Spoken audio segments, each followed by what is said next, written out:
Bismillahirrahmanirrahim.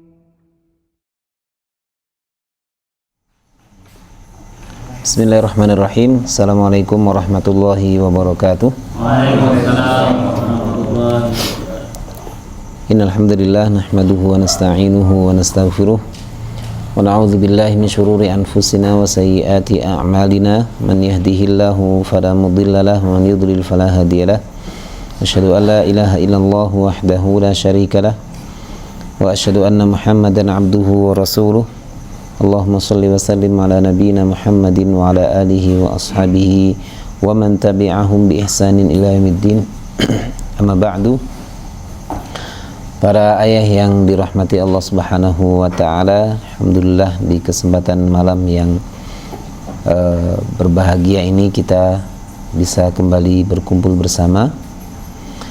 Dan Masya Allah tadi juga sudah kita awali dengan Fatihatul Kitab, Fatihatus Suwar, Ummul Kitab atau Ummul Quran, yang mana dalam ayat itu terselip doa yang senantiasa kita baca, Ihdinas siratal mustaqim.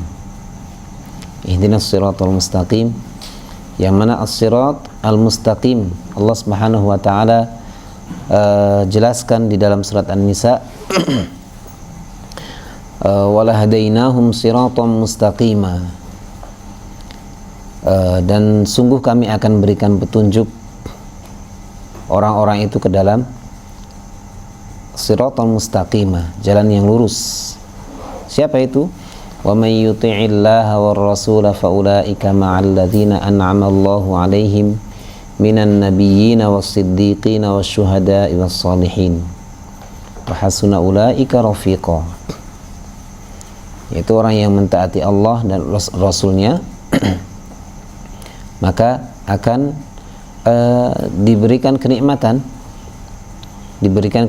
karena kita juga minta di dalam surat Al-Fatihah itu adalah siratal ladzina an'amta 'alaihim, dan alladzina an'amta 'alaihim, orang-orang yang Allah berikan nikmat itu adalah orang-orang yang bersama dengan para nabi, an-nabiyyin, para siddiqin, dan di dalamnya ada Abu Bakar As-Siddiq, wasyuhada, ada para pejuang syahid, wassalihin, dan juga orang-orang yang soleh, yang kita pun juga berusaha untuk dan senantiasa meminta agar digolongkan dengan orang-orang yang terbaik itu, orang-orang yang diberikan nikmat oleh Allah.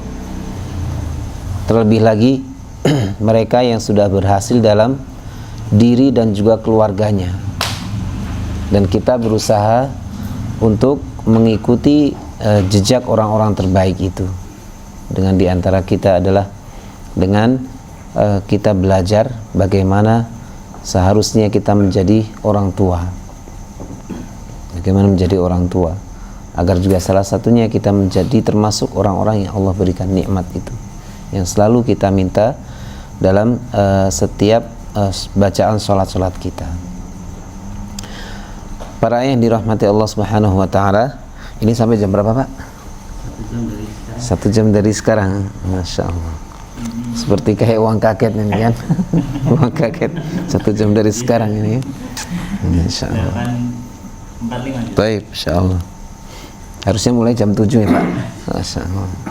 Yang ngapunten tadi karena 5:30 baru pulang dari Kuto Arjo, dan langsung sini. Taib, kemarin sampai apa ya, Pak ya? Saya lupa jadinya tuh.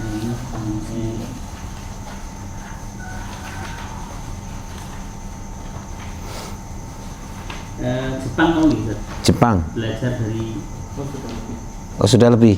ya, 10. Halaman ke Mas Anu bawa kitabnya 10-11. Iya, bukan potret ibu itu ya. Madrasah adalah pendidikan kedua setelah rumah, itu sudah belum? Ya. Sudah. Lembaga pendidikan kedua setelah rumahnya. Oke.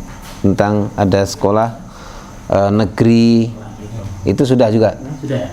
1, 2, 3. Oh, baru sampai 1. Oh, yang kedua belum? Belum. Baik, tentang lembaga pendidikan modern saat ini, baik di negeri Islam secara keumuman ataupun juga di Arab. Ada tentang yang pertama muassasatun hukumiyah, pendidikan negeri, lembaga pendidikan negeri. Kemudian yang kedua sekarang, al-madrasatul mu'asarah ba'idatun wa munfasilatun 'anil masjid. Sekolah modern saat ini yang jauh dan terpisah dari masjid. Sekolah modern yang jauh dan terpisah dari masjid. Wa fi ba'di buldanil alamil arabi wal islami. Bahkan di sebagian negeri Arab dan juga Islam. Yandahishu kathirun minat tullabi wal mudarrisin idza da'auta ila iqamati shalah fil madrasah wa yaquluna bisur'ah wa badaha al madrasatu laysat masjidan. Subhanallah.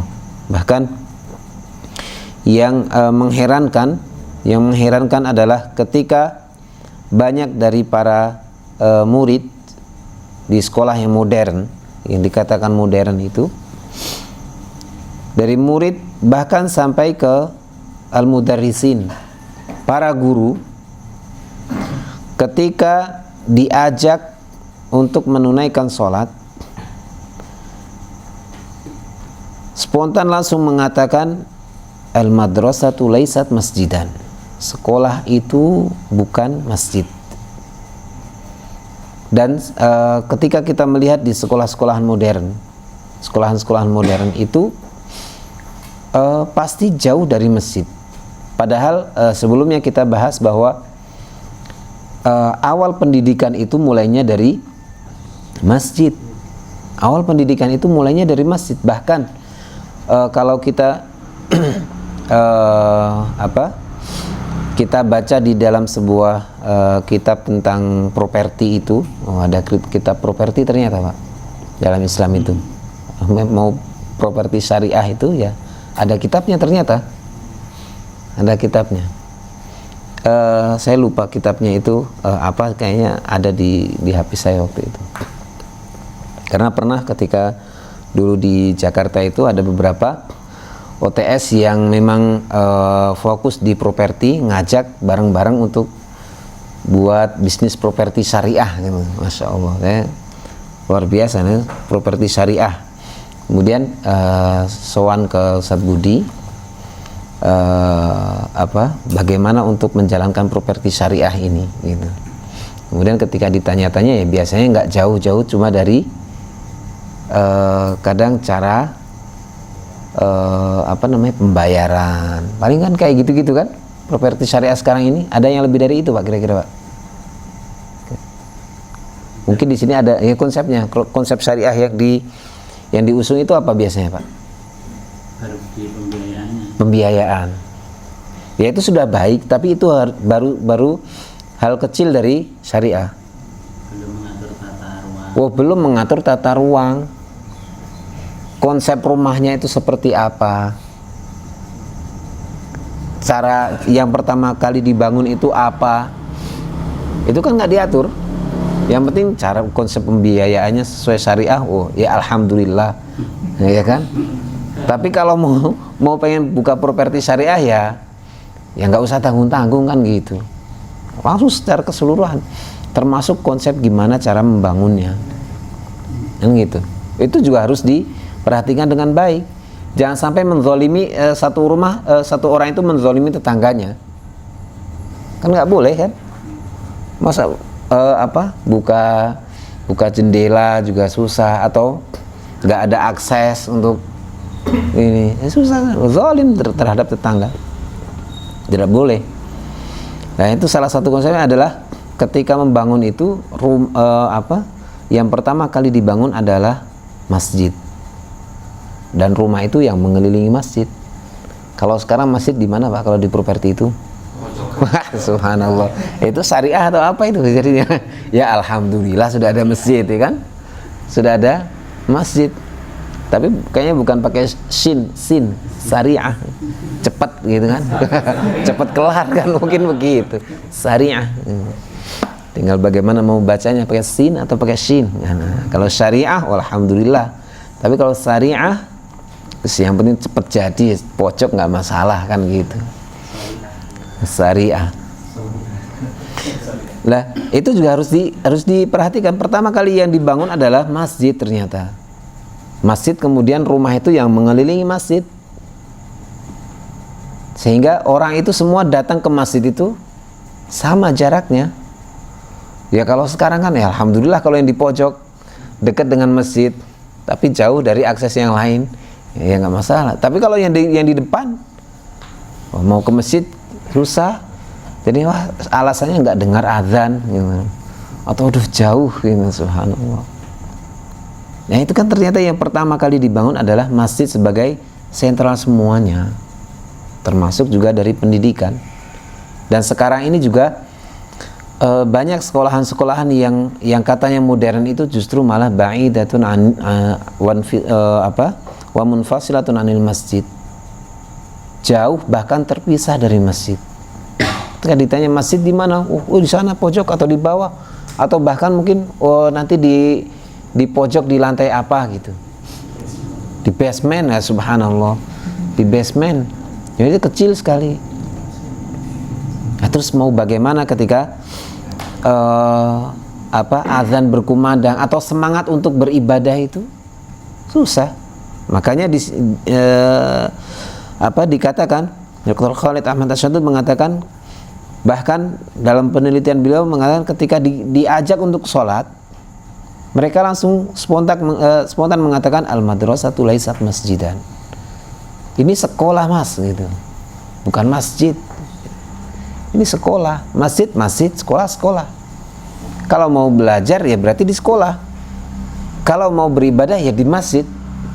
Padahal belajar itu ibadah kan. Thalabul ilmi faridatun ala kulli muslimin. Ketika Nabi mengatakan faridatun, wajib, al-faridah berarti di situ kaitannya dengan ibadah. Nah, kemudian dipisah. Ini sekolah, masjid ya masjid, ibadah. Nah, terus bagaimana?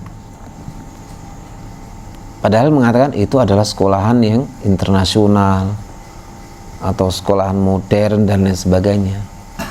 Ternyata justru malah jahiliyah, lebih jahiliyah daripada jahiliyah yang ada. Kan itu pengen menjauhkan kaum muslimin dari masjid. Pengen menjauhkan kaum muslimin dari tempat utamanya. Tempat utamanya itu di masjid.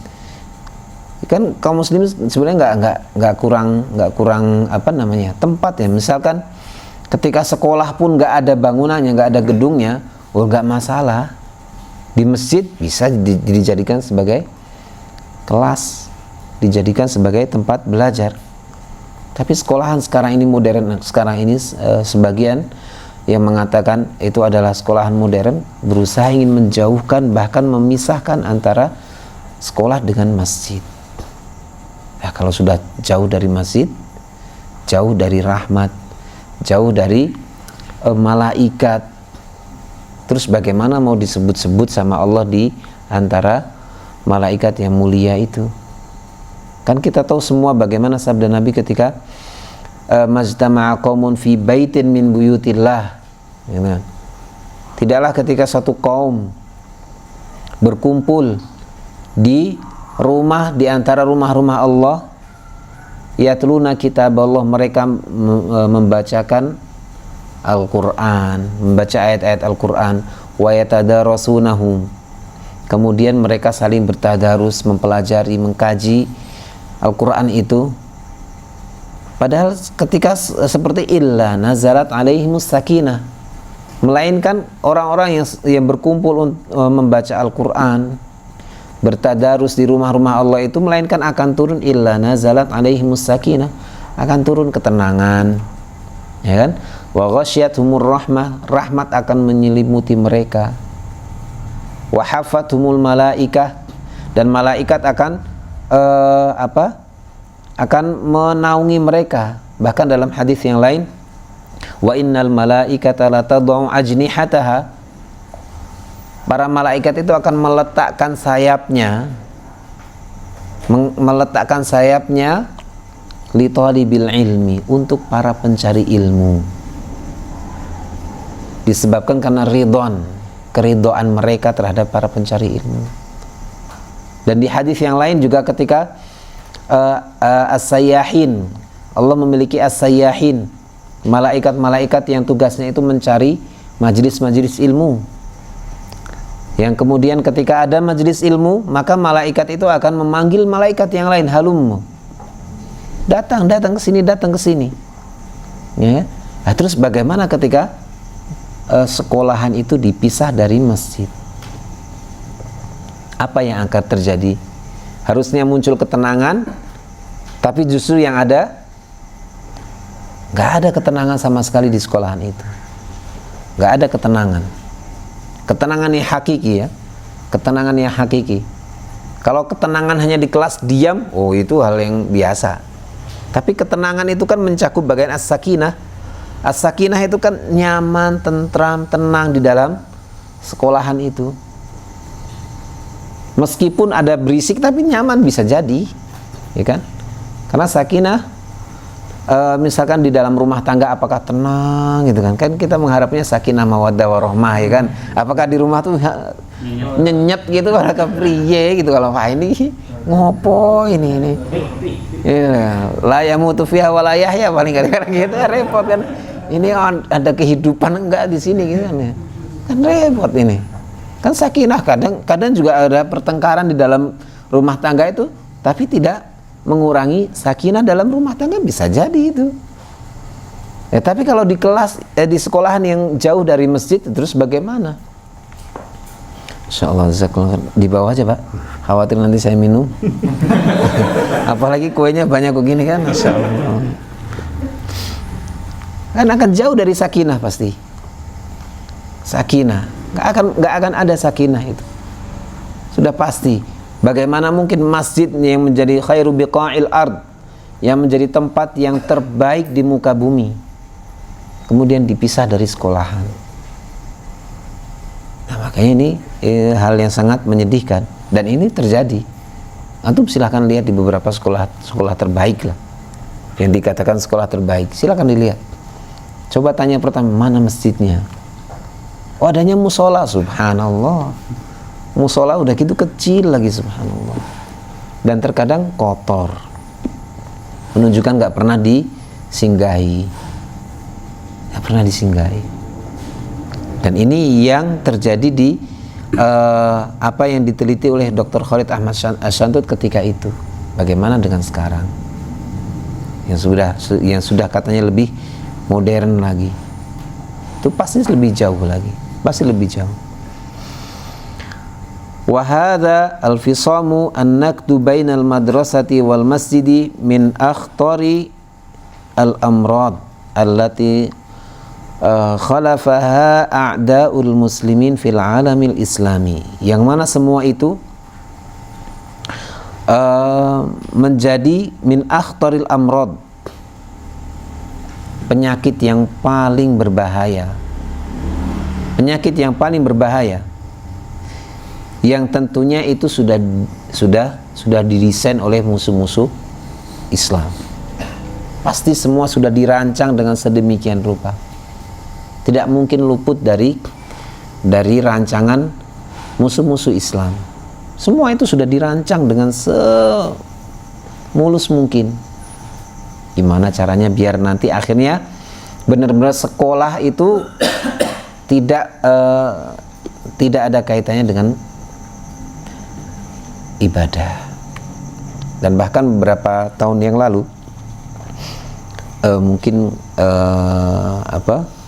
ketika saya masih SMA, ya, berarti kurang lebih 2000 berapa tadi, 2004 2005 waktu itu,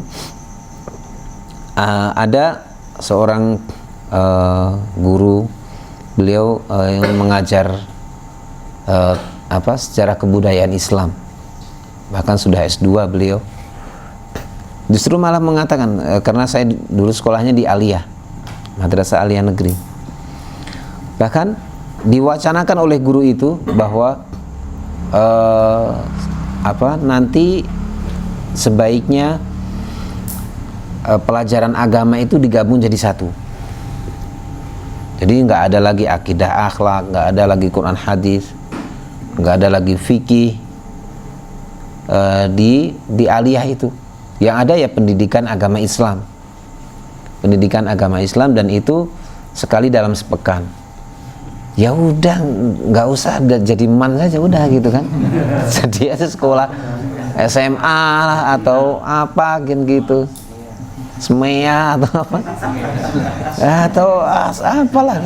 Lah kok malah jadi masih man, apalagi di man model kan waktu itu, Masya Allah luar biasa. Akhirnya dicabut model itu, dicabut karena kakak kelas saya banyak yang nggak lulus ternyata, dicabut modelnya. Tapi alhamdulillah nggak terjadi, alhamdulillah nggak terjadi. Tapi itu pun juga sudah ada waktu itu. Itu dari kaum muslim, apalagi dari luar. Pasti sudah dirancang dengan sedemikian rupa agar itu terjadi. Karena kita tahu walan tardu ankal yahudu walan nasara hatta tattabi'a millatahum. Kan gitu. Gak akan pernah ridho Yahudi dan Nasrani itu sampai kita itu mengikuti mereka. Dalam hadis juga Nabi menyebutkan la tattabi'unna ummati shibran bi shibrin, zira'an bi zira'in. Pasti umatku itu akan mengikuti orang-orang. Mereka mengikuti sejengkal demi sejengkal, sedikit demi sedikit, sehasta demi sehasta. Hatta law dakhalu juhra dabbin, kalau sekiranya mereka itu nanti akan masuk ke lubang biawak, la salaktumuh, pasti kalian akan mengikutinya. Kemudian ditanya, al-Yahud, apakah mereka itu Yahudi? Faman, siapa lagi kalau bukan mereka, kan gitu. Pasti dibuat sedemikian rupa. Bahkan sampai Nabi kan mengibaratkan, sampai kalau mereka itu masuk ke lubang biawak, kan susah tuh. Masuk lubang biawak yang kecil mungkin susah. Tapi kalaupun mereka masuk, pasti akan masuk. Ya sudah banyak terjadi sekarang ini tuh. Bagaimana kebiasaan-kebiasaan yang berusaha dijauhkan dari Islam. Itu mereka sudah lakukan itu. Jadi sudah dirancang sedemikian rupa hingga akhirnya berpisah dari agamanya. Makanya ini yang menjadi perhatian bagi kita. Salah satunya adalah bagaimana sekolah itu dekat dengan masjid dan tidak terpisah dari masjid. Itu. Kemudian wa ja'alal madrasata mun'azilatan 'anil mujtama'. Kemudian juga sekolah itu berusaha untuk mun'azilah, beri'tizal. Dia menyendiri dari mujtama', dari masyarakat. Mengasingkan diri dari masyarakat. Berusaha agar sekolah itu tidak berbaur dengan masyarakat. Eksklusif, kan gitu kadang. Dia nggak mau berbaur dengan masyarakat. La tash'uru bihajatihi fatuhaqqiquha. Sampai akhirnya sekolah itu nggak peka dengan kebutuhan mujtama' itu seperti apa.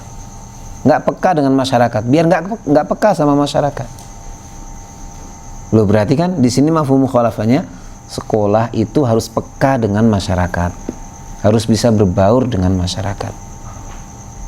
Makanya kalau sampai tidak bisa berbaur dengan masyarakat, pasti bermasalah, pasti itu. Pasti. Entah itu nanti bisa jadi ada yang beberapa misalkan hingga dibubarkan, diprotes sama warga masyarakat. Makanya berbaur dengan masyarakat.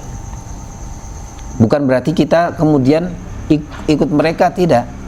Ya ketika itu hal yang baik, oke lah misalkan kita ikut. Tapi paling tidak kita mewarnai masyarakat itu tuh. Bagaimana kita bisa mewarnai masyarakat? Bagaimana masyarakat itu juga bisa menjadi masyarakat yang baik. Yang itu. Salah satunya dengan diawali sekolahan itu, dari sekolahan.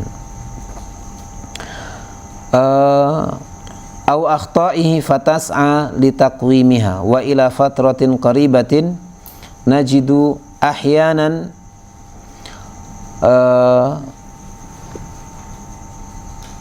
apa ini?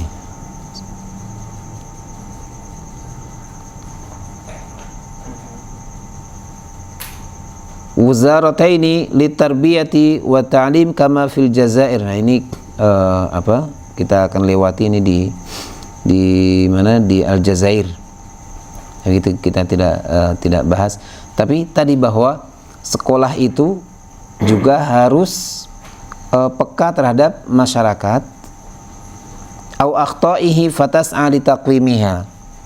Agar juga tahu bagaimana ketika di masyarakat itu ada kesalahan, ada kekurangan, itu bisa memperbaikinya, agar bisa memperbaiki. Tapi kalau tadi tidak sudah jauh dari masjid, ya kan, kemudian terpisah dari masyarakat, eksklusif, sebagaimana kan gitu, sudah ibadahnya nggak baik, bermasyarakatnya juga tidak baik, maka sempurnalah kerusakan yang ada, sempurnalah kerusakan yang ada. Baik, kemudian yang ketiga, al-madrasatul mu'asirah fil alamil arabi wal islami muqallidatan limadarisil gharbi fi nizamiha wa nahjihal idari. Sekolahan modern baik di bangsa Arab maupun Islam itu justru muqallidatan limadarisil gharbi fi nizamiha wa nahjihal idari. Afwan, muqallidatun bukan muqallidatan, karena menjadi khabar. Mengikuti sekolah-sekolah barat dalam kaitannya nizam maupun juga manhajnya, baik itu manhaj secara pendidikannya, metode pendidikannya, maupun secara manajemennya. Itu banyak sekarang kan gitu, banyak sekarang yang justru malah terkesima dengan barat, padahal yang pernah kita bahas di kitab ini sebenarnya Ezra Fugel itu dari Amerika, yang mereka justru Amerika itu terkesima dengan pendidikan di Jepang, kan timur gitu kan, tentang bagaimana adabnya. Belum lagi kalau tentang Islam, mungkin bisa jadi malah lebih baik lagi. Mereka mungkin akan lebih penelitiannya lebih lagi. Tapi mereka baru meneliti di Jepang, melihat seperti itu. Lihat ketimurannya seperti, apalagi keislamannya dibaluti dengan bagaimana akhlaknya. Karena kan ada adab, ada akhlaknya kan gitu. Kalau adab mungkin bisa orang-orang lain itu juga mereka bisa memiliki adab itu. Tapi akhlak Islamiyah itu yang tidak dimiliki oleh orang-orang yang mereka mungkin yang secara ini punya adab. Tapi justru sekarang malah orang-orang timur ini malah ngikuti barat. Sebenarnya ke barat-baratan lah gitu kan. Maka ya kita juga harusnya bisa memilih bagaimana metode yang terbaik itu seperti apa. Apalagi kita sudah punya contoh yang nyata. Contoh yang nyata bagaimana guru terbaik yang memiliki pendidikan terbaik, kurikulum terbaik, hasilnya pun juga menjadi yang terbaik. Kan itu. Yaitu Rasulullah Muhammad SAW yang memiliki metode yang terbaik, ya, yang mungkin secara teori tidak sejelumitnya metode-metode sekarang ini, tapi ternyata hasilnya Masya Allah sudah terjamin kan. Khairul quruni qarni tsummal ladzina yalunahum tsummal ladzina yalunahum, kan gitu. Sudah terjamin gitu. sudah terjamin. Sehingga ya kita nggak usah silau dengan pendidikan yang lain. Apalagi misalkan ada yang mengatakan pendidikan yang terbaik saat ini di mana, Pak? Finlandia. Benderanya Finlandia itu kayak gimana, Pak? Kenapa? Ada salibnya nggak, Pak? Subhanallah. Antum mau ikut itu? Lihat aja secara zahir aja udah masalah. Kalau kita lihat secara zahirnya saja lah, belum sampai ke batinnya. Lihat secara zahir itu. Apa yang terjadi dengan bendera itu? Pasti kan ya tujuan bendera itu kan nggak mungkin kemudian dibuat bendera. Ini cuma yang penting damel pais-pais saya, yang penting cocok ngalah gitu kan? Nggak mungkin kan gitu. Bukan cocokologi pasti kan? Tapi ini, ini benar-benar didesain bagaimana buat bendera itu seperti apa, sebagaimana bendera negara kita itu kan, merah putih itu. Pasti ada maknanya. Lah kalau dilihat kok salib itu terus mau ikut-ikutan seperti itu secara zahir. Bahkan bagaimana ketika secara batinnya seperti antum silahkan cari bagaimana di Finlandia itu. Secara zahirnya sudah nggak masuk, gitu. Nggak masuk. Kecuali saya mengatakan seperti itu. Padahal sudah jelas ada pendidikan yang terbaik. Tentang manajemen misalkan, Islam juga nggak kurang tentang manajemen keuangan, bagaimana manajemen di sekolah, nggak kekurangan semuanya. Misalkan contoh tentang manajemen keuangan, satu ayat saja yang paling panjang dalam Al-Quran itu di surat apa? Al-Baqarah itu antum dalami kelar sudah itu, kan gitu. Antum dalami 282 itu, wah sudah tuh, canggih luar biasa pasti itu. Meskipun secara ini, kayaknya sederhana. Kalau orang ahli, benar-benar ahli, pasti nggak sesederhana memaknai ayat itu pasti. Sudah ayatnya paling panjang, ya kan? Nggak mungkin kan ayat paling panjang kemudian maknanya cuma cuma segini. Nggak mungkin tuh. Lah wong ayat yang pendek aja kalau dimaknai nggak kelar-kelar, apalagi ayat yang satu halaman full gitu. Itu juga nggak kelar-kelar pasti. Ya. Nggak kekurangan itu semua. Nggak kekurangan semua. Ya kalau kita belajar dengan manajemen misalkan barat, ya silahkan saja, tapi jangan sampai akhirnya kemudian terlalu silau dengan pendidikan barat itu. Wa manahijuha fi katsirin min ad-duwal allati yahdifu at-ta'lim 'indaha ila i'dadi jailin ilmani kama huwa fi al-hal fil gharbi tamaman. Karena juga bagaimanapun ketika di barat itu pasti tujuannya untuk ilmani, untuk mencetak generasi jail ilmani, kapitalis pasti di situ. Tujuannya untuk kapitalis lah gitu. Kapitalis. Ya, dan itu ternyata menjamur di sebagian kaum muslimin. Menjamur di sebagian kaum muslimin. Contoh saja ketika dulu misalkan orang tua, ya mungkin karena memang ketidaktahuan ilmu, orang tua menyekolahkan anaknya itu tujuannya untuk apa, Pak? Nah, itu tujuannya untuk apa lagi itu? Ben suke, wis pokoknya ben mulya, ben sukses, ben dadi wong. Wis emang dadi apa itu? Emang tadinya apa kan gitu? Dadi apa? Dadi wong. Ben dadi wong gitu. Lah iki ora wong apa? Ya mau sudah wong ya jadi wong kan gitu. Kecuali jadi seperti orang-orang Yahudi yang akhirnya dikutuk jadi monyet kan gitu. Tapi kan enggak terjadi seperti itu. Sudah jadi wong ya jadi wong ya gitu kan. Tapi ya mungkin karena ketidaktahuan ilmu. Tapi bagi orang tua yang sudah tahu ilmu, ya jangan tanamkan itu kepada anak-anaknya. Karena kalau tujuannya ya tujuannya ya sudah jelas lagi itu. Tujuannya jelas. Sehingga ya kita hindari hal-hal seperti itu. Insyaallah di Al-Fatih ini insyaallah tidak sampai ke sana insyaallah. Karena dunia itu hanya sarana. Oh, dunia sarana. Oh iya, tapi cari semaksimal mungkin biar dapat sarana ke sana gitu. Ya, ya silahkan gitu. Silahkan. Baik. Kemudian yang keempat, fi ba'di duwalil arabiyyati wal islamiyah, di sebagian negara-negara Arab dan juga Islam, tahdimul madrasatu ma banahul baitu al muslim indal atfal.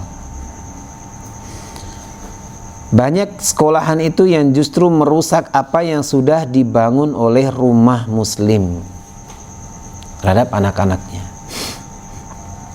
Li'annaha tantariqu min muntalaqatin gharbiyatin ghairi islamiyatin wa tuharibul qiyam al-asasiyata fil mujtama'il muslim. Karena silaunya dengan pendidikan barat yang bukan muslim. Pendidikan barat yang bukan muslim silau dengan pendidikan itu, sehingga apa yang sudah dilakukan oleh rumah sudah dicetak dengan sedemikian rupa di rumah itu agar jadi anak yang soleh, muslih, solihah, muslihah.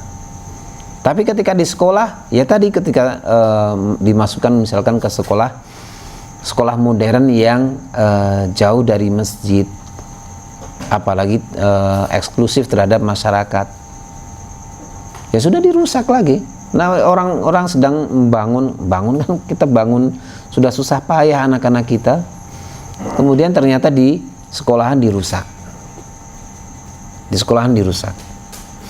Misalkan kalau di sekolahan modern misalkan kan ada misalkan perayaan apa gitu, atau biar keren Halloween atau apa kan gitu kan. Jadi rumah kan kita nggak kita tanamkan di anak-anak kita, nggak ada seperti itu, perayaan seperti itu, perayaan yang menyerupai dengan orang-orang barat yang rusak seperti itu kan kita selalu tanamkan di anak-anak kita. Tapi ternyata di sekolah internasional mereka merayakan seperti itu, ya dirusak ya. Di rumah kita tanamkan misalkan anak-anak kita agar menjaga jarak dengan lawan jenis, menjaga pandangan. Kita bacakan surat An-Nur itu kan, bacakan surat An-Nur, karena juga surat An-Nur ada pendidikan bagi anak-anak perempuan di situ. Kita sudah tanamkan seperti itu, ketika masuk ke sekolahan seperti itu dirusak lagi. Bagaimana berjilbab, misalnya anak-anak perempuan ya yang menutup aurat yang terbaik. Ketika di sekolah ya berjilbab ya kan, tapi misalkan ya ada acara apa gitu, misalkan joget-joget atau apa, ya rusak lagi kan, dirusak. Pernah saya lihat ketika setelah saya dari Jamasba itu, kemudian 2 bulan yang lalu kan, saya COD-an sama orang di Gunung Kidul gitu kan, gitu COD katanya di depan Jamasba, pas saya gitu, mau jual HP saya gitu. Pas di rumah, pas saya duduk, saya nunggu, kok lihat ada 2 anak perempuan yang berjilbab. Kemudian kok joget-joget ini kenapa gini gitu. Saya lihat kok nggak ada yang ini, pas di agak jauh itu ada handphone, ada HP. Wah, sudah kelar gitu kan. Sudah main ya kalau nggak berjilbab oke lah gitu kan. Ya bukan berarti memaklumi, tapi ya nggak berjilbab. Tapi ini berjilbab, subhanallah. Harusnya kan orang berjilbab ya sudah ditutup itu kan, nggak usah aneh-aneh, meskipun nggak lebar, nggak sempurna seperti yang diinginkan, tapi kan paling tidak sudah tertutup gitu kan. Harusnya ya sedikit malu lah, mau di situ banyak orang, masa joget-joget itu, subhanallah, nggak ada rasa malu sama sekali. Berarti kan salah satunya kan, kalau malu itu bagian dari iman, al-haya'u syu'batun minal iman. Berarti salah satu keimanan sudah dicabut, diangkat. Nah itu kan berarti dirusak sama, ya wallahu alam apakah sekolah juga mengadakan, karena kelihatannya bukan anak SMA, kayaknya sudah kuliah atau para mahasiswi lah. gitu. Karena ada jaket seragam kayak itu, oh, kayaknya sama gitu. Nah, seperti itu, apakah seperti itu? Nah, ini terkadang sekolah juga merusak apa yang sudah ditanamkan oleh rumah, disebabkan karena silau dengan apa yang sudah didapatkan dari barat itu. Kemudian yang kelima, yatanada katsirun minat tarbawiyyin al-yawma ila darurati ikhtisaril muddati tawila allati yaqdiha at-talibu fil madrasah.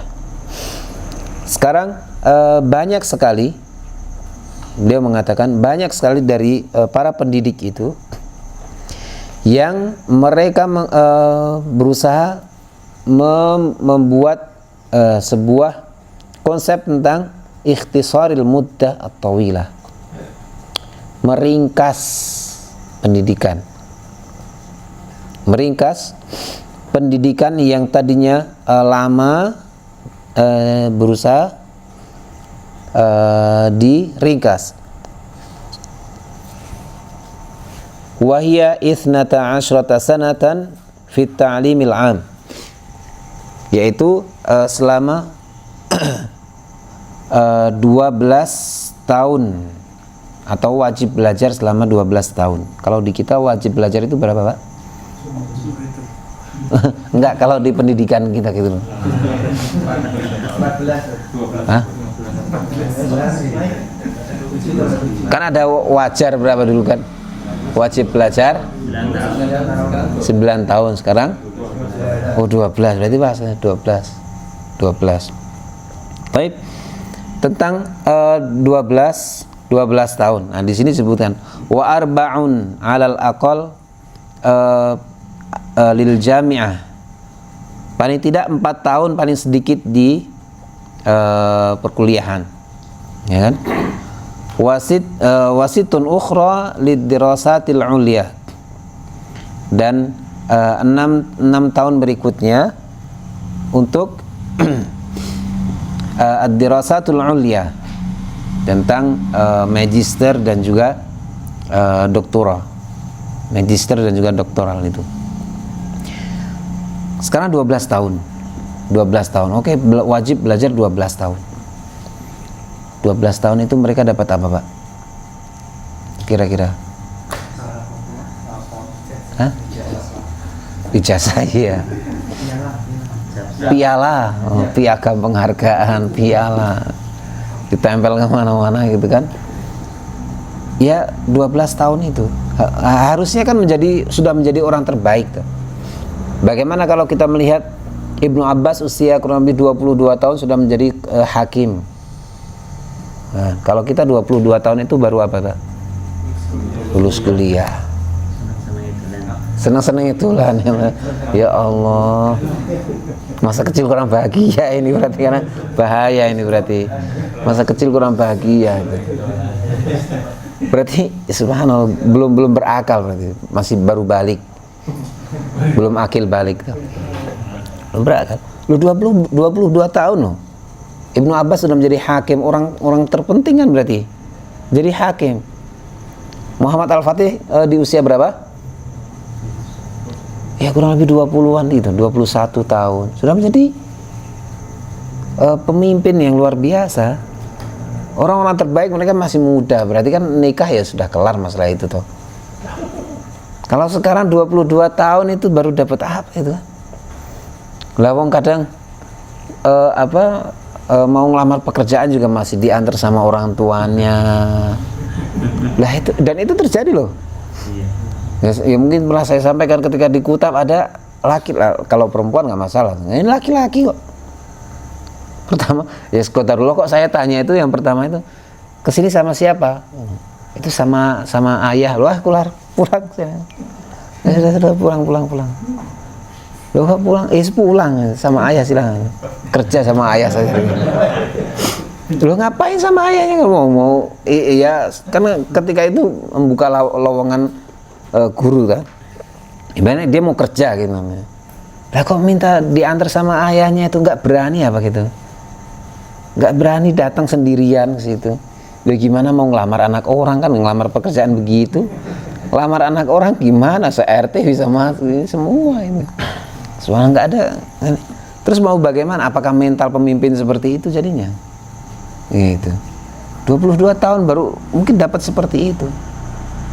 Makanya selama 12 tahun itu mungkin banyak yang boros waktunya sebenarnya. Seperti yang dikatakan oleh guru kita Ustaz Budi itu, boros, mubazir waktu. Mubazir waktunya itu. 12 tahun itu harusnya sudah dapat banyak luar biasa ilmu. Lalu setahun harusnya sudah bisa dapat banyak. Kita ke Pare itu berapa bisa bahasa Inggris berapa bulan, Pak? Loh, kelar tuh 3 bulan bahasa Inggris. Lah ini dari SD bahasa Inggris, SMP bahasa Inggris, SMA bahasa Inggris, kuliah bahasa Inggris lah. Iya, Jawa kan iso ngomong Jawa. Kalau orang luar yang bahasa Jawa ya nggak masalah. Ini orang Jawa nggak bisa bahasa Jawa. Noco rokoknya nggak bisa deh. Meskipun saya juga nggak bisa noco rokok karena nggak diajari juga. Tapi ya Allah, bahasanya itu saja gitu. 12 tahun ya. Ya kalau mau pengen jadi guru bahasa Inggris sudah datang aja ke Pare sana. 3 bulan atau sementok setengah tahun, pulang sudah wong londo benar-benar gitu kan.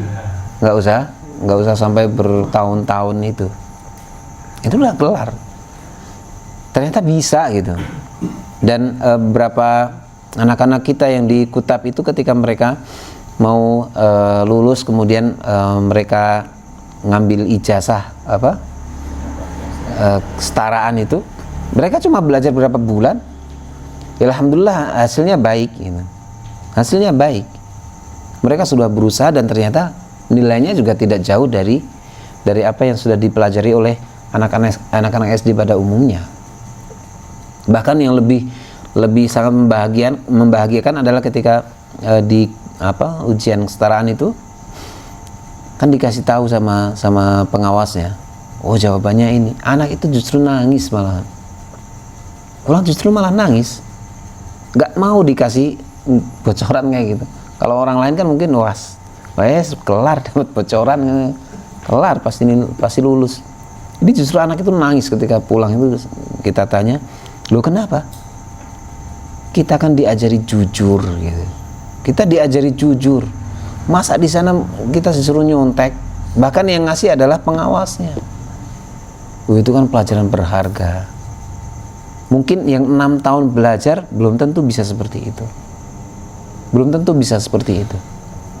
Tapi alhamdulillah anak-anak kita itu mereka bisa sampai lolos seperti itu. Paling tidak lolos untuk tidak mau al-ghish itu, curang. Karena kan kita tahu man ghasyana falaysa minna.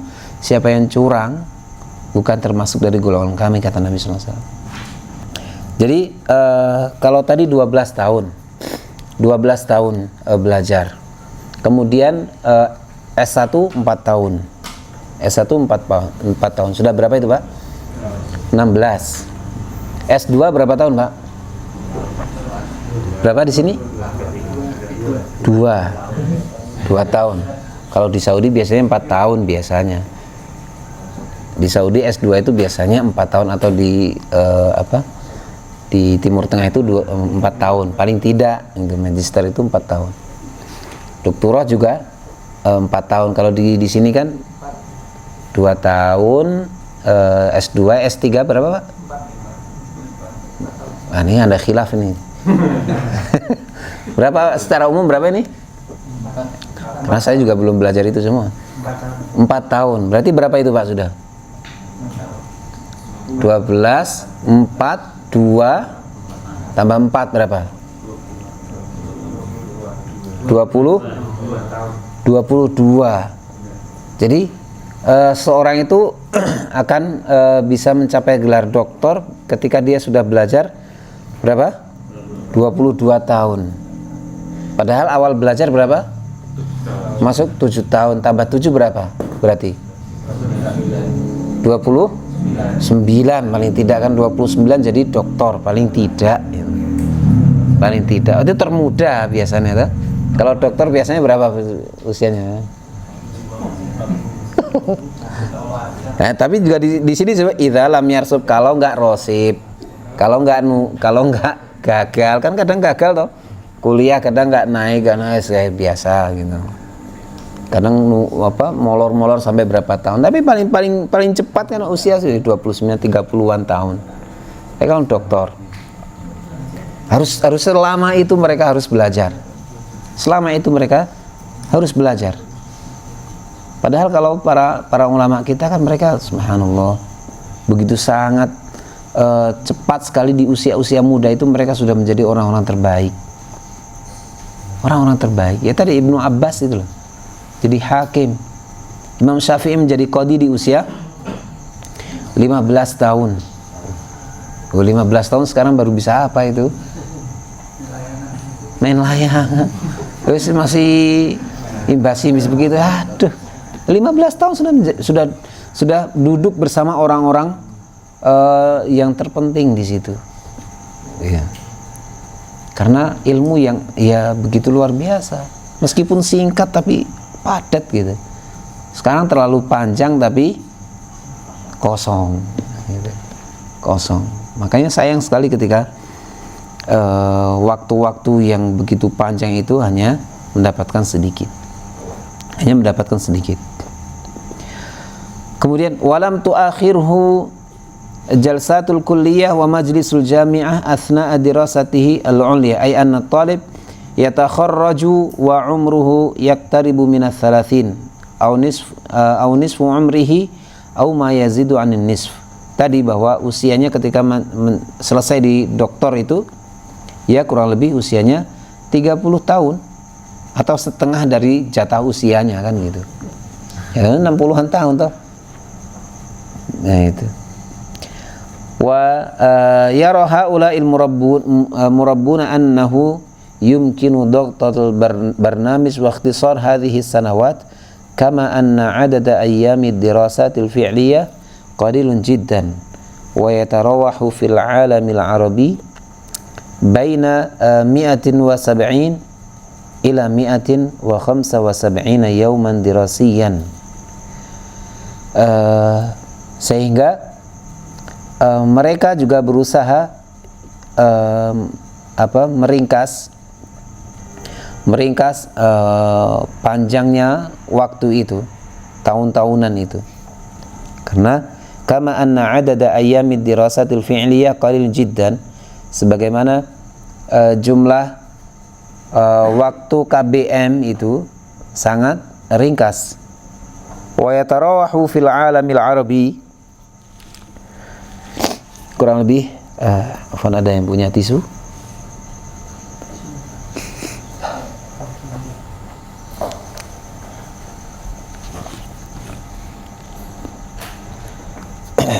Yang kurang lebih hanya ada 170 sampai 185 hari aktif.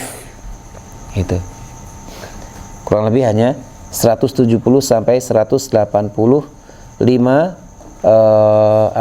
waktu aktif dalam KBM itu. Oh ya, subhanallah.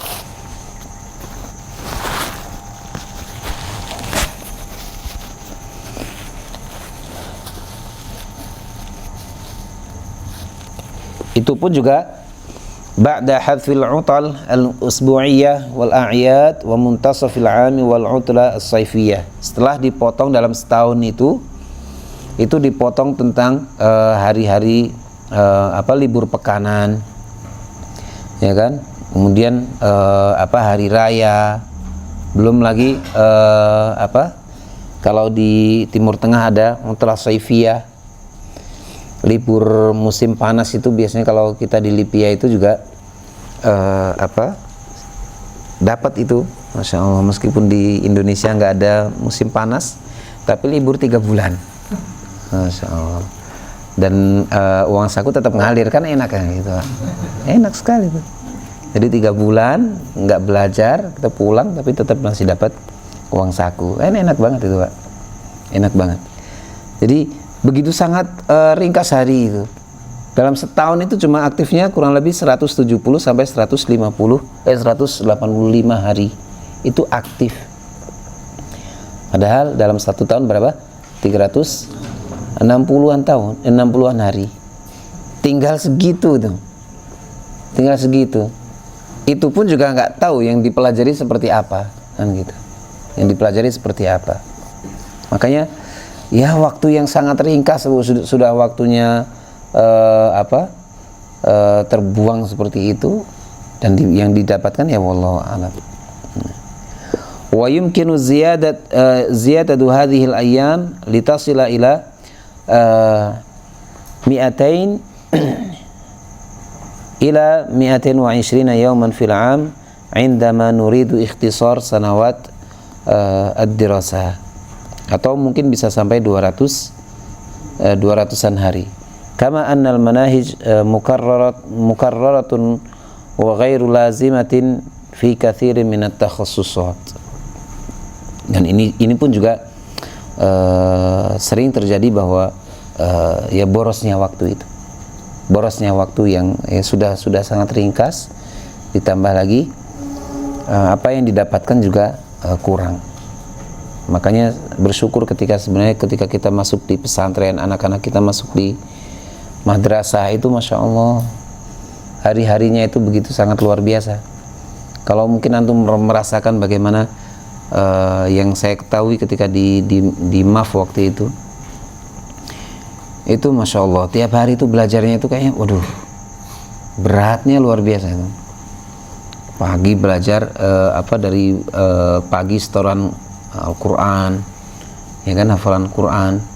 Kemudian ditambah nanti setelah jam 8 atau setengah 8 itu sudah mulai KBM sampai biasanya kalau saya ngajar itu biasanya sampai asar, jelang asar.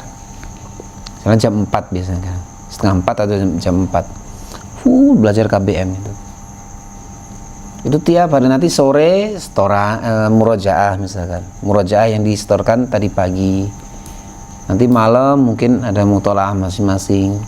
Tiap hari seperti itu, tiap hari seperti itu. Ya mungkin kalau orang melihat, kayak padat banget gitu, ya harusnya memang dimaksimalkan seperti itu, dimaksimalkan agar bisa mempelajari ilmu sebanyak-banyaknya.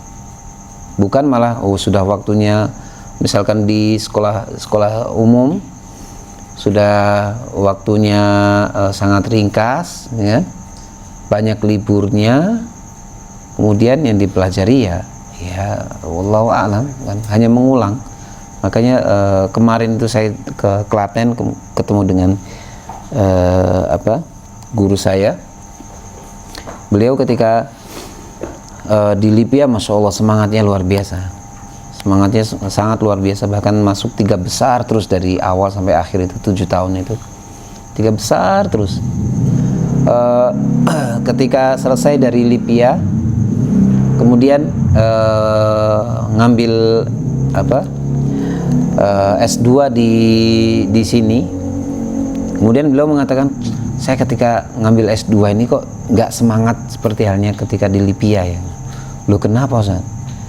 Oh iya, saya tuh dari dulu, beliau lulus tahun 2006 dari Libya. 2006 beliau selesai. Kemudian kurang lebih 2008 masuk S2. Sampai sekarang itu nggak selesai. Berarti berapa tahun, Mbak? Kalau tadi kan katanya 2 tahun. Ini berapa? 12 tahun harusnya ya. 12 tahun. Wajib belajar 12 tahun itu S2. Masya Allah. Tapi belum mengatakan, gak kelar-kelar saya. Karena gak ada yang baru di S2 ini, kata beliau. Loh, kok gak ada yang, cuma ngulang-ngulang gitu aja, udah gitu pakai bahasa, lebih banyak pakai bahasa Indonesia lagi. Wah, gak ada yang baru. Makanya gak semangat saya.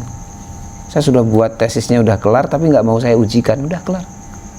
Tapi saya semangati kalau ada ustadz yang mau S2, saya semangati. Gitu. Saya bayarin kuliahnya, tapi saya merasa nggak ada yang baru di sini, sehingga saya nggak semangat untuk belajar lagi. Nah, karena yang ngulang gitu. Ya kalau ngulang, ya bagus, murojaah itu kan bagus. Gitu. Tapi ketika itu terus yang diulang-ulang, nggak ada tatawur, nggak ada perkembangan, terus mau seperti apa? Ya. Bahkan justru malah rugi kan akhirnya. Harusnya kan meningkat, bukan malah stuck di situ, bukan malah tetap hanya di tinggal di tempat seperti itu. Perlu berkembang. Ya. Kemudian yang keenam, al madrasatul mu'asirah nadhariyatun. Sekolahan modern sekarang ini hanya sekedar nadhariyah. Hanya sekedar nadhariyah itu teori. Hanya sekedar teori. Wa tunkisuhal baramijal amaliyah, mengurangi tentang agenda-agenda amaliyah yang seharusnya dilakukan. Misalkan di sekolahan itu diajarkan tentang adab makan, ya, tapi hanya sekedar teori, tidak dipraktekkan. Ketika makan, makan begitu, ya kan? Ya makan mungkin pakai tangan kanan, tapi mungkin makannya ada mubazir, makanya masih mencela makanan. Bukankah di antara adab makan juga tidak mencela makanan? Atau ya hanya sekedar teori begitu saja. Ada bertamu diajarkan, tapi ketika bertamu biayaan seperti itu, nggak beradab, ya hanya sekedar teori. Dan ketika ujian teorinya yus masya Allah gitu kan. Sama mungkin ketika dulu mungkin sebagian kita ya ketika sekolah gitu kan, misalkan belajar PMP itu kan, wah kayaknya apa ya, PPKN gitu tuh kayaknya akhlak bisa akhlak terpuji, budi pekerti, tenggang rasa. Bukan itu dipraktekin gampang. Di ujian itu kan gampang, tuh nggarap soalnya itu kan. Oh, ini termasuk dari perbuatan terbaik, ya ini tercela, ya kan kita terpuji kayak gitu-gitu. Oke. Hanya seperti itu saja kan. Tapi ketika prakteknya seperti apa? Tentang tenggang rasa, tepos liro, itu bagaimana ketika praktek?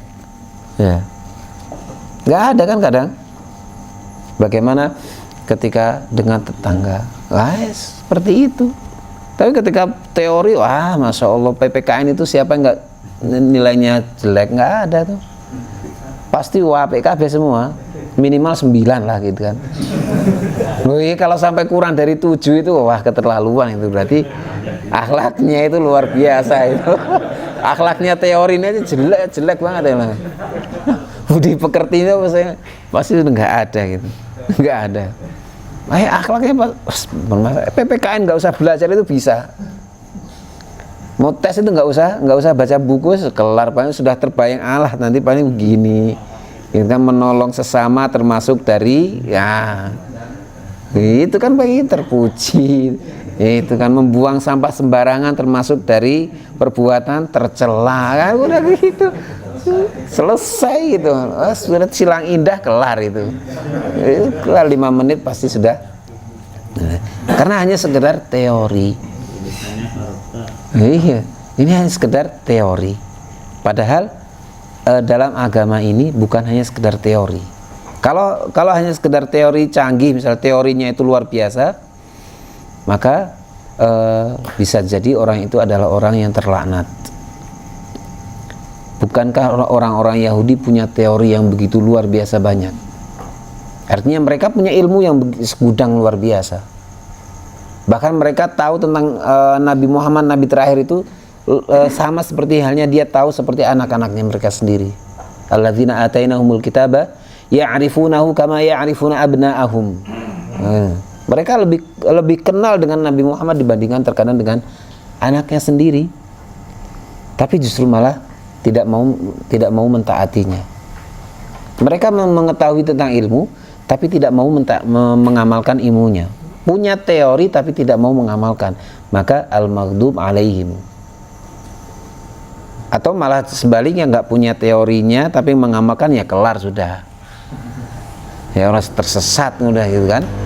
Orang tersesat, orang-orang Nasrani, mereka abdullal karena tidak punya ilmu tapi justru malah mengamalkan. Tapi paling tidak tentang teori ini ya mirip-mirip seperti orang-orang Yahudi, yang akhirnya mereka akan menjadi orang-orang terlaknat, dimurkai. Nah ini kalau ini sampai ada di sekolahan-sekolahan muslim, wah ini berbahaya. Ini sangat berbahaya kalau hanya sekedar teori. Karena dalam agama ini harus ada amal. Ya kan, setelah orang mengetahui teorinya, ilmunya, maka tuntutan berikutnya adalah amal. Setelah dia mengamalkan, maka dakwah, mengajarkan kepada yang lain, sebagaimana yang Allah sebutkan di dalam surat Muhammad itu. Fa'alam annahu la ilaha illallah fastaghfir li dzambika wa lil mu'minina wal mu'minat. Ketahuilah, berarti kan di ilmu belajar tentang la ilaha illallah, tentang akidah dalam ayat itu. Fastaghfir li dzambika, kemudian mintalah ampunan untuk dosa-dosamu dan juga untuk orang-orang yang beriman.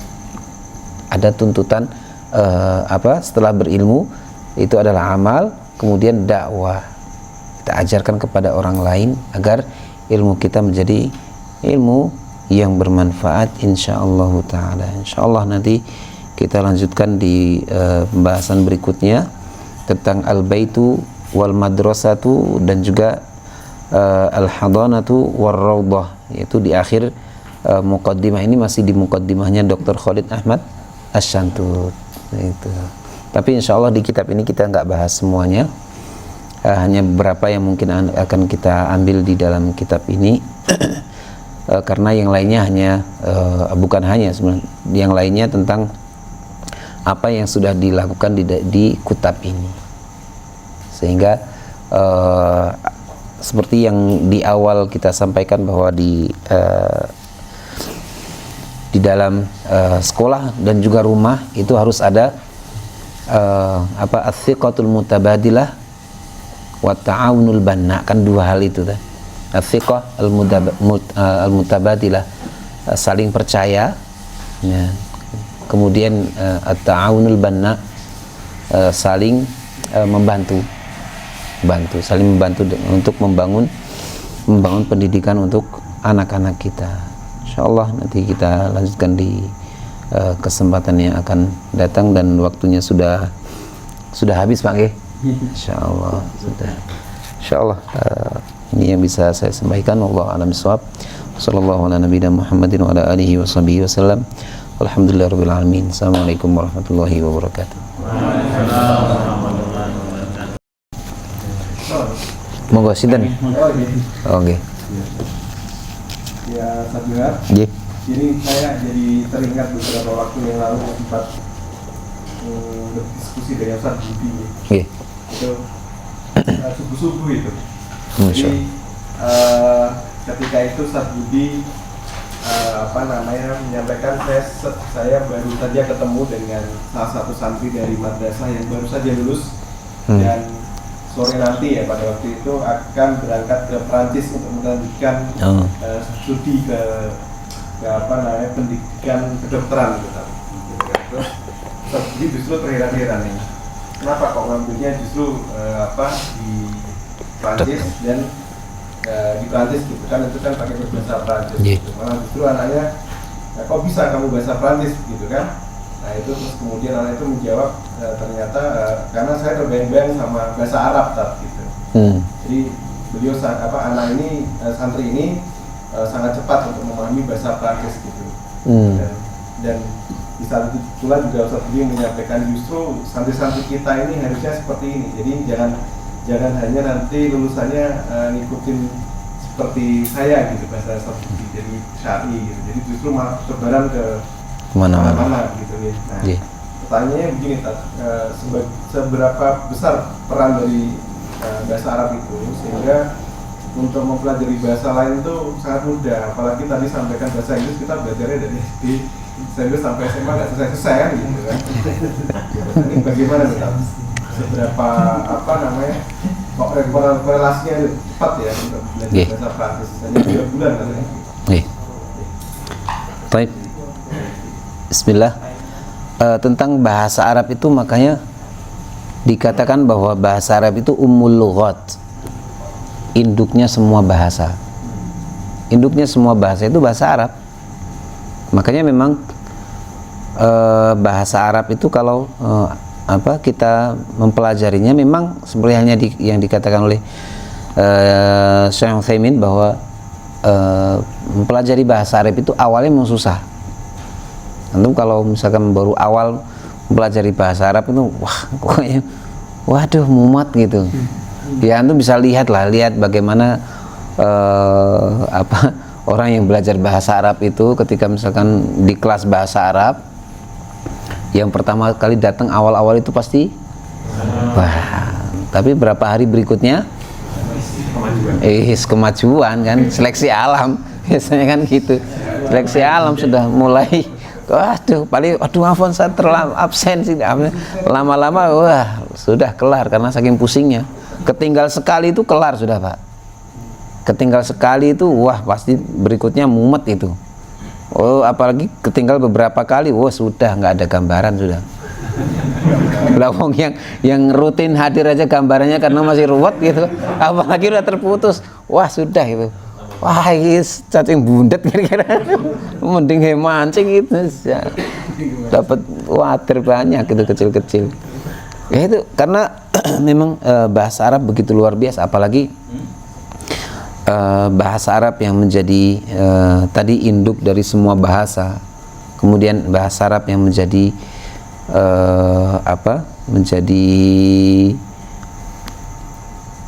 yang utama dalam kita mempelajari tentang agama ini, sebagaimana perkataan Umar, ta'allamu al-arabiyyata fa innaha min dinikum. Pelajarilah kalian bahasa Arab karena bahasa Arab itu sebagian dari agama kalian, bagian dari agama.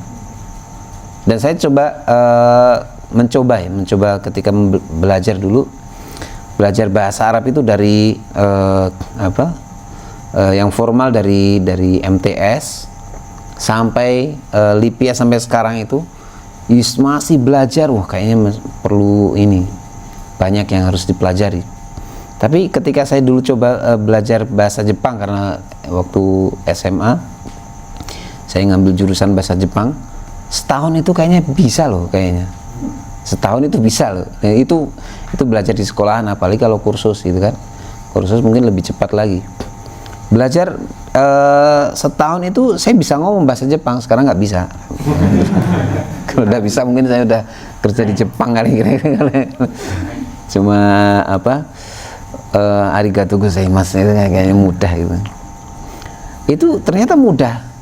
Bahkan teman saya yang nilainya itu dulu di bahasa Jepang itu ya mohon maaf paling rendah di kelas, malah dia sendiri yang kerjanya di Jepang.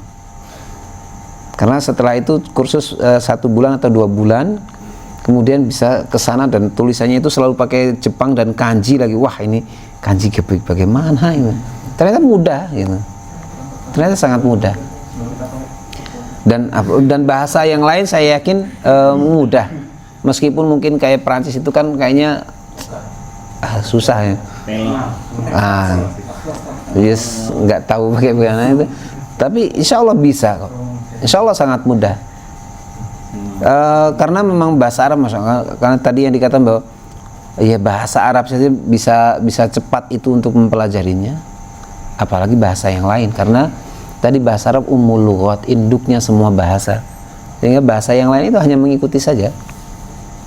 Terlebih lagi tentang bahasa Arab ya sangat penting sekali lah. Antum misalkan kita baca ini saja bahasa Arab kan, apalagi yang tadi antum pengen mengembangkan properti itu kitabnya bahasa Arab lagi, sementara belum ada terjemahannya, belum ada.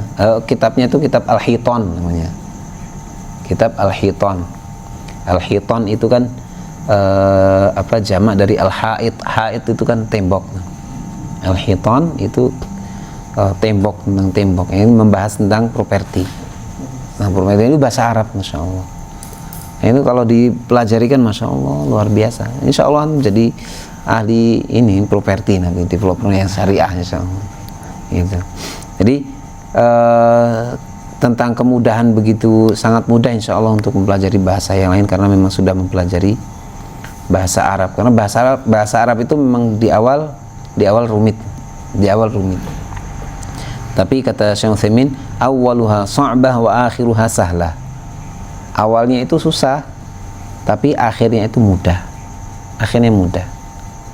Kalau bahasa lain ya mungkin kelihatannya itu susah, tapi insya Allah ternyata bisa dipelajari, gitu. Wallahu a'lam, Pak. Baik. Atas Bismillah. Assalamualaikum. Waalaikumsalam. Tadi disebutkan panjangnya metode belajar modern saat ini berdampak pada satu kualitas anak-anak itu, terus perkembangannya, kedewasaannya agak terlambat gitu. Sehingga memang pola itu juga mungkin terjadi juga di kami-kami ini. Nah, bagaimana cara memutus pola itu ke anak-anak kita? Karena terus terang saya sendiri juga sedang meraba.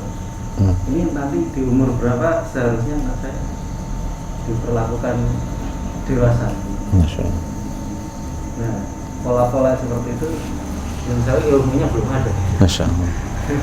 Itu yang pertama. Terus yang kedua, tadi kalau di Madrasah Al-Fatihah itu sudah seketat itu. Nah, apakah di rumah juga kita perlu belajar latihan untuk seketat itu, Ustaz, untuk memadatkan belajar di rumah? Iya. Karena sampai sekarang ini saya juga masih seperti sambilan terus terang aja, Ustaz. Jadi paling setelah subuh atau setelah maghrib gitu baru belajar gitu. Tapi belum sampai di taraf kita bikin jadwal seketat itu untuk bisa mentargetkan anak bisa mencapai materi tertentu. Baik.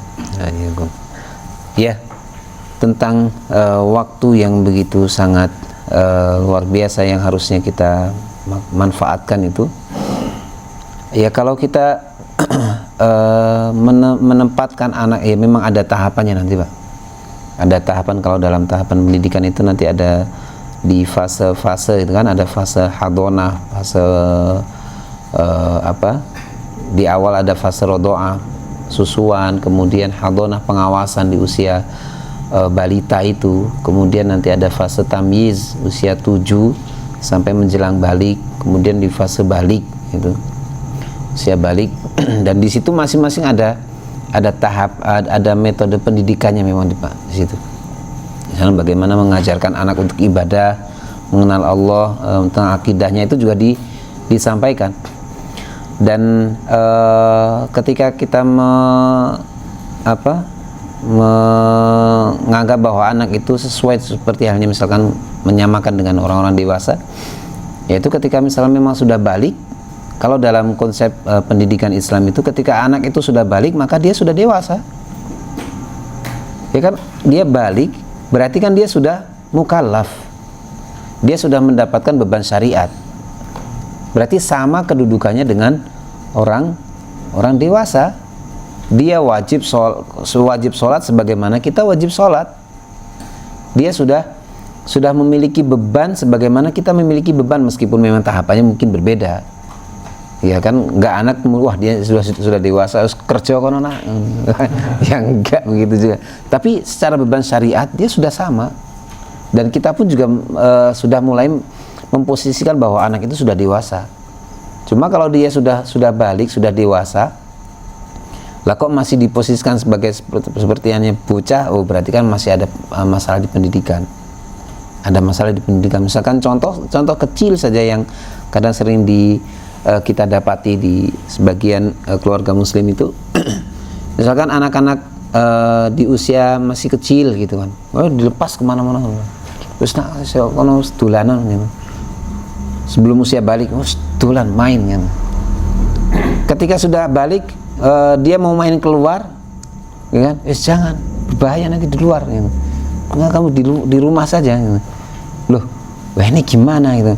Tadinya harusnya masih kecil dia masih diawasi, belum boleh dilepas keluar kemana-mana tanpa sepengetahuan orang tuanya, pengawasan orang tuanya.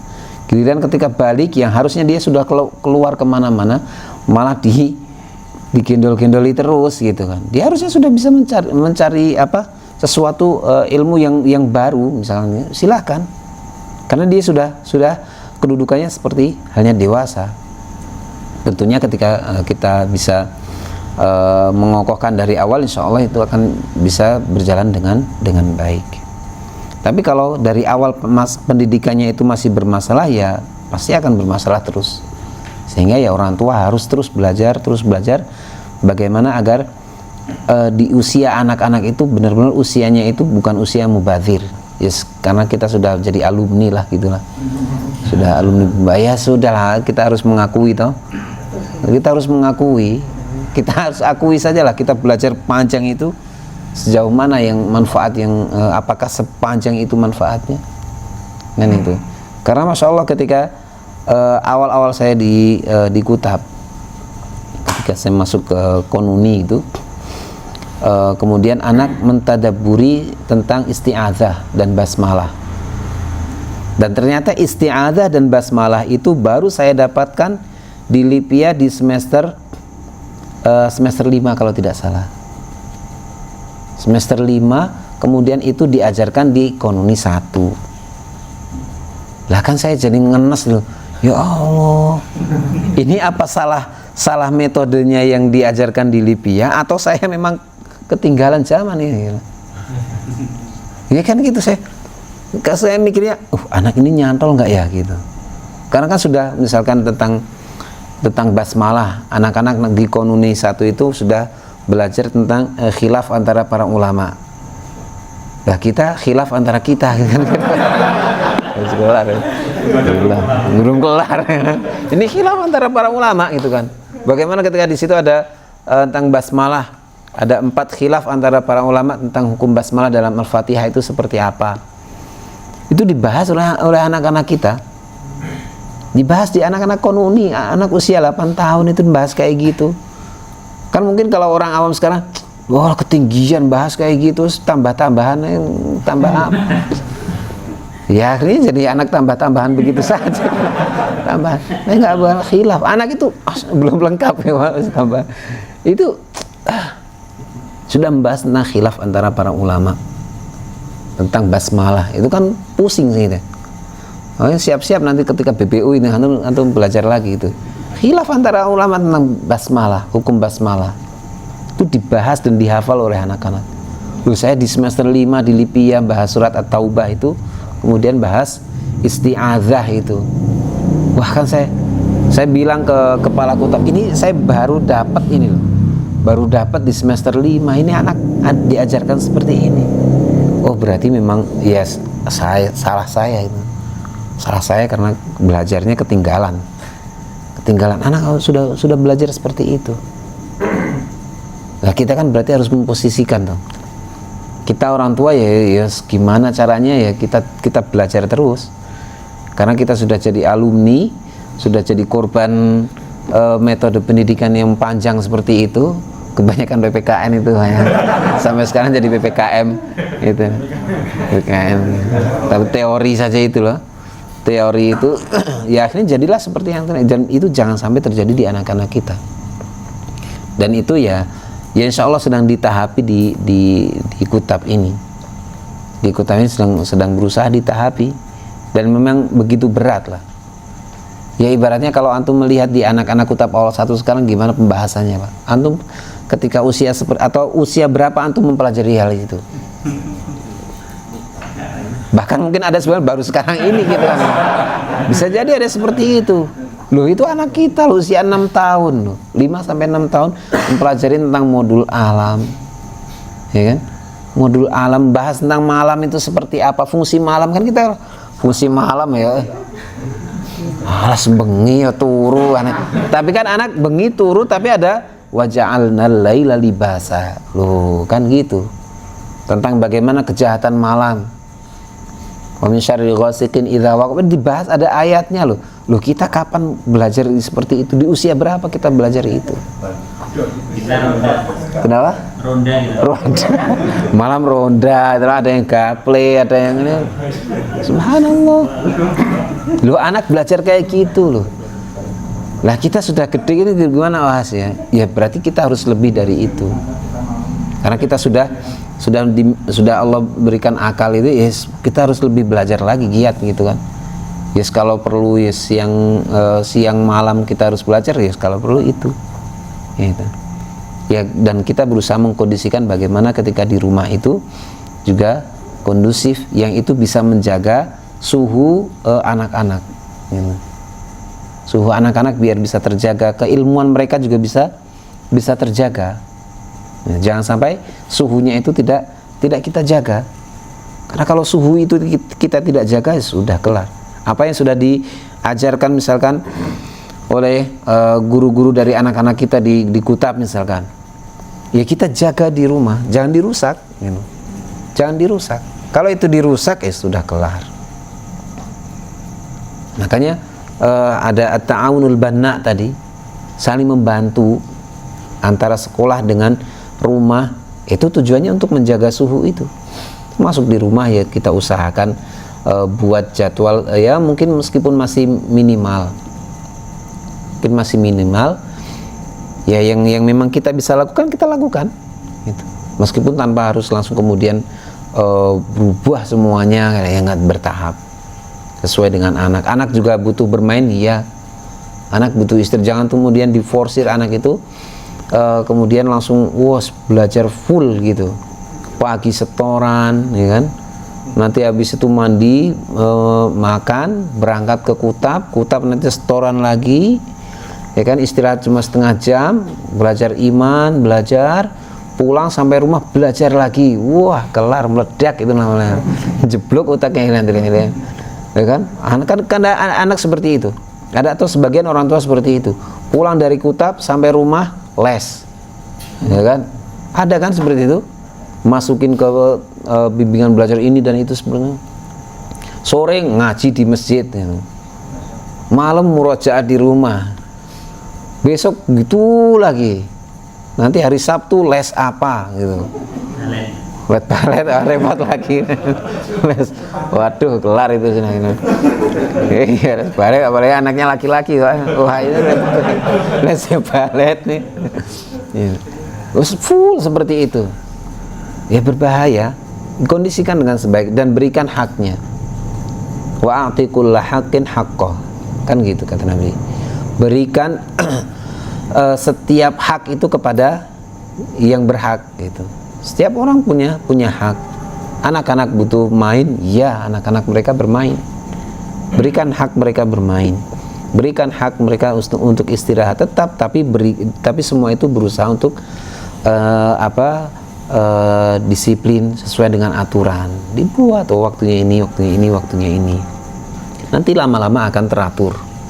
Paling tidak bagaimana kegiatan kesehariannya itu anak-anak itu teratur. Nah, itu kan kita sudah buat pola.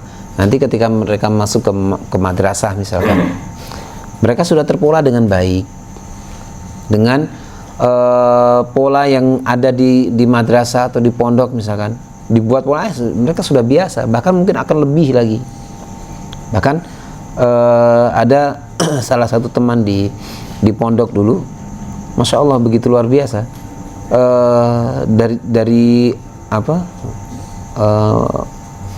Dari pagi sampai sore belajar, kemudian malam itu bangun malam, dan paling pertama kali bangun, yang lain bangun tapi ronda tadi Pak, ronda, tapi ini bangun dan datang ke masjid, kemudian sholat, dan paling lama sampai menjelang subuh itu. Kemudian setelah itu rajin untuk menulis. Setiap ada kitab itu diambil, tulis ulang, ditulis ulang. Masya Allah, rajinnya luar biasa, dan itu terpola sampai sekarang, terpola seperti itu. Dan itu menjadi orang yang begitu luar biasa, ustadz yang begitu sangat luar biasa. Itu terpola. Nah, itu kan berarti dari awal memang sudah dilatih untuk disiplin seperti itu. Nanti bertahap, dan insya Allah akan menjadi pola. Tapi yang terpenting adalah bagaimana kita sebagai orang tua itu bisa memiliki ilmu yang sebanyak-banyaknya kan. Jangan kemudian ya sudahlah, karena kita sudah jadi korban seperti ini, alumni, ya jangan sampai anak kita seperti, ya harapan kita seperti itu. Kemudian jangan sampai karena sudah jadi, ya biarkan kami orang tua yang jadi korban, anak jangan sampai seperti itu, kemudian dipaksakan anak seperti itu. anak sampai diforsir, tapi kita pun juga nggak mengimbangi tentang keilmuan, itu juga tidak boleh. Apalagi ada perkataan yang seakan-akan baik, harapannya nanti anak saya itu menjadi lebih hebat daripada saya. Itu kan perkataan atau pernyataan baik nggak baik itu, Pak? Baik kan? Tapi bermasalah, Pak. Bermasalah kalau kita tinjau lebih dalam lagi. Bukankah misalkan yang ayat yang kita sering hafal, surat At-Tahrim ayat yang ke-6 itu, ya ayyuhalladzina amanu qu anfusakum wa ahlikum nar. Siapa yang harus menjadi orang yang paling selamat? Diri sendiri, baru keluarga, kan gitu. Diri sendiri dulu, baru keluarga. Berarti yang terbaik itu siapa? Diri sendiri, agar kita bisa menarik keluarga kita, kan gitu. Jangan hanya berharap yang penting nanti anak saya jadi anak yang lebih baik daripada saya, biar bisa narik saya. Ya kalau itu terjadi, alhamdulillah. Kalau misalnya memang suatu saat nanti di hari kiamat itu bisa menarik kita orang tua, alhamdulillah, karena memang kekurangan dari kita. Tapi selama kita masih punya usaha, masih punya kekuatan, ya kita jadilah yang terbaik dulu, kan itu. Anak kita sedang belajar seperti itu, ya kita pelajari lebih dalam. Anak kita sedang mempelajari tentang tadabbur, kita sudah harusnya lebih dalam lagi. Karena kita bisa lebih cepat dibandingkan dengan anak-anak kita kan, secara baca, secara berusaha memahami, mungkin kita lebih cepat. Harusnya kita lebih banyak lagi untuk membaca, termasuk juga hafalan kan, harusnya begitu. Berarti orang tua harusnya lebih hafal 30 juz dulu kan. Wih, kan harusnya seperti itu kalau mau jadi yang terbaik. Tapi kalau cukup jadi juz 30 ya sudah kelar kan gitu. Ya, meskipun bedanya tipis, Pak. 30 juz sama juz 30 itu tipis sekali. Tipisnya 30 juz, cuma dibalik saja. Tapi ya jangan sampai seperti, karena ku anfusakum, kaidahnya kan itu ku anfusakum wa ahlikum. Kan bukan ku ahlikum wa anfusakum, kan nggak begitu. Bukan jagalah keluargamu dan dirimu, kan enggak. Jagalah dirimu dan keluargamu. Diri sendiri dulu, baru keluarga. Jadilah kita yang terbaik dulu, baru kita bisa memperbaiki keluarga kita, kan gitu. Kan kaidahnya soleh itu, soleh dan musleh. Jangan hanya sekedar jadi soleh. Karena kalau soleh itu solihun li nafsihi, dia hanya baik untuk dirinya sendiri, tapi bukan musleh. Kalau solihun musleh, kalau musleh dia sudah jadi soleh dan juga dia muslihun li ghairihi, dia memperbaiki yang lain, kan gitu. Jadi kaidahnya ya kita harus jadi musleh. Setelah kita soleh jadi musleh, kita sudah baik untuk diri kita sendiri, kemudian bisa memperbaiki orang lain. Berarti tuntutan kita itu untuk bisa menjadi yang terbaik semaksimal mungkin. Fattaqullaha mastata'tum, kan gitu. Bertakwalah kepada Allah sesuai dengan kemampuan. Kalaupun kok qadarullah kita mentok misalkan, ternyata anak kita lebih pintar dari kita, ya alhamdulillah, itu juga alhamdulillah, kan gitu. Alhamdulillah, paling tidak kita sudah usaha sekeras tenaga kita, sampai akhirnya kita sampai di level itu, ya itulah itu fattaqullaha mastata'tumnya itu sampai segitu. Dan anak kita menjadi yang terbaik, harapannya nanti anak kita yang akan menarik kita, kan gitu. Tapi kita sudah upaya semaksimal mungkin yang kita bisa lakukan, ya itu yang sudah kita lakukan. Tapi selama kita masih mampu, maksimalkan itu semua dengan sebaik-baiknya. Wallahu a'lam bishawab. Ada lagi? Saya kira cukup ya. Oh, ada masih. Cukup aja. Yang belum apa ya? Ya, terakhir. Ya. Oh, terakhir ya. Jadi setelah apa yang dijelaskan tadi, banyak sifat wakil. Jadi sekolah lama bahasa Inggris juga nggak bisa. Dan lulusan sekolah hari ini nggak ada yang benar-benar ahli gitu. Bisa ya, nggak hanya bahasa Inggris, bahasa apapun yang diajarkan mulai dari SD sampai SMA itu saya yakin ya tadi lulusan SMA itu nggak ada apa-apanya. Nah, ini seperti itu. Dan harapan saya pribadi mungkin juga yang lain itu ini memulai era baru, mulai pengobatan.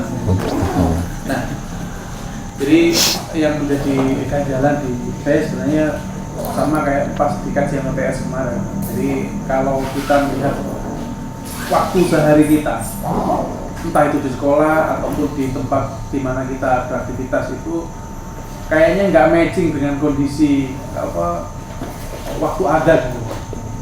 Saya adzan itu kan jam 11:30, sekolah belum istirahat. Atau kita yang mungkin dikerjain belum istirahat, kan nggak mungkin. Lu sholat dulu kan? Gimana gitu loh.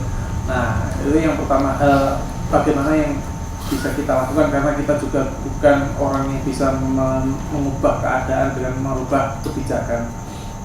Setidaknya kita ke depan mungkin bisa usaha, tapi hari ini itu yang terjadi. Kemudian setelah kita benar-benar tahu dan memahami ini,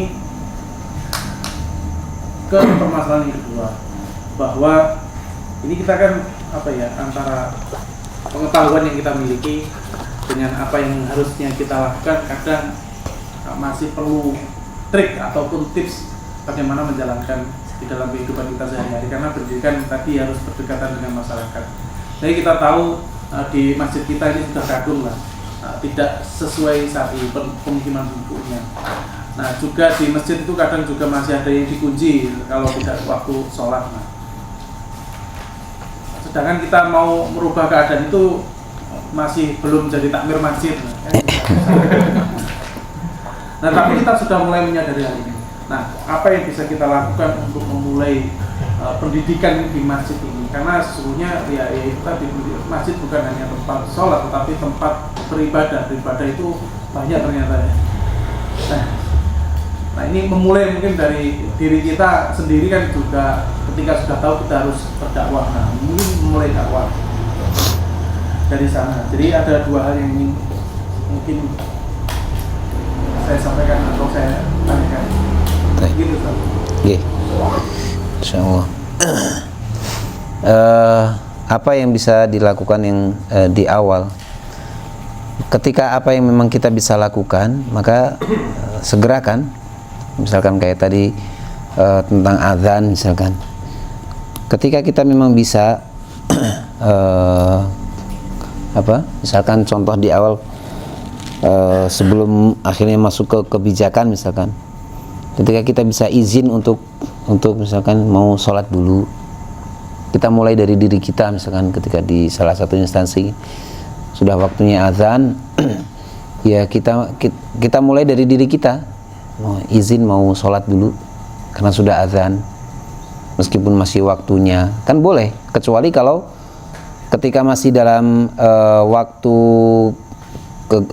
kerja, kemudian antum keluar tanpa izin sholat misalkan, maka itu kan nggak boleh karena di situ masih dalam waktu syarat yang mengikat, karena al-muslimun inda syurutihim, sama muslim itu sesuai dengan persyaratan yang dibuat, kan, kesepakatan yang dibuat, kecuali illa syartan, kecuali satu syarat yang boleh dibatalkan kesepakatan itu, ahalla haraman, menghalalkan yang haram, atau au harrama halalan, atau mengharamkan yang halal.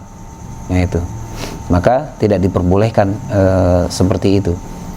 Ketika misalnya memang masih di waktu kerja, kemudian di situ ada azan, kita mulai dari sudah waktunya azan, saya tak izin dulu, izin untuk sholat misalkan kayak gitu, sholat setiap saat, kan jadi orang lama-lama tahu tuh, udah waktunya ini, waktunya sholat berarti.